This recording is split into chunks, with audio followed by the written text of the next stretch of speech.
Now, my co-mates and brothers in exile, hath not old custom made this life more sweet than that of painted pomp? Are not these woods more free from peril than the envious court? Here feel we not the penalty of Adam, the seasons' difference, as the icy fang and churlish chiding of the winter's wind, which when it bites and blows upon my body, even till I shrink with cold, I smile and say, this is no flattery. These are counsellors that feelingly persuade me what I am.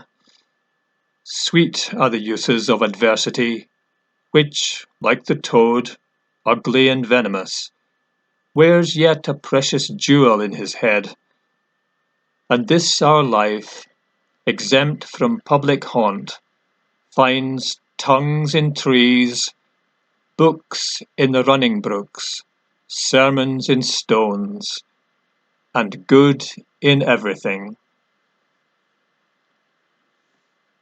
I would not change it. Happy is your grace that can translate the stubbornness of fortune into so quiet and so sweet a style. Come, shall we go and kill us venison? And yet it irks me the poor dappled fools, being native burghers of this desert city, should in their own confines with forked heads have their round haunches gored. Indeed, my lord, the melancholy Jaques grieves at that, and in that kind swears you do more usurp than doth your brother that hath banished you. Today my lord of Amiens and myself did steal behind him as he lay along under an oak whose antic root peeps out upon the brook that brawls along this wood, to the which place a poor sequestered stag, that from the hunter's aim had ta'en a hurt, did come to languish. And indeed, my lord, the wretched animal heaved forth such groans that their discharge did stretch his leathern coat almost to bursting, and the big round tears coursed one another down his innocent nose in piteous chase.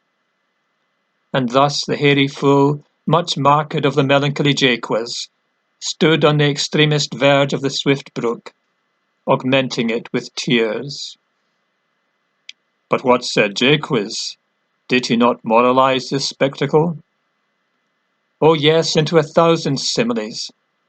First, for his weeping into the needless stream. Poor dear, quoth he, thou makest a testament as worldlings do, giving thy sum of more to that which had too much.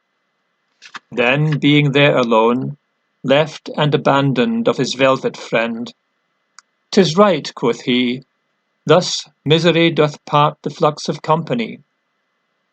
Anon a careless herd full of the pasture jumps along by him, and never stays to greet him.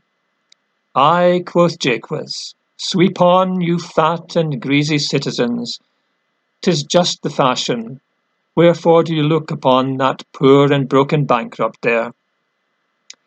Thus most invectively he pierceth through the body of country, city, court, yea, and of this our life, swearing that we are mere usurpers, tyrants, and what's worse, to fright the animals and to kill them up in their assigned and native dwelling place. And did you leave him in this contemplation? We did, my lord, weeping and commenting upon the sobbing deer. Show me the place. I love to cope him in these sullen fits, for then he's full of matter. I'll bring you to him straight.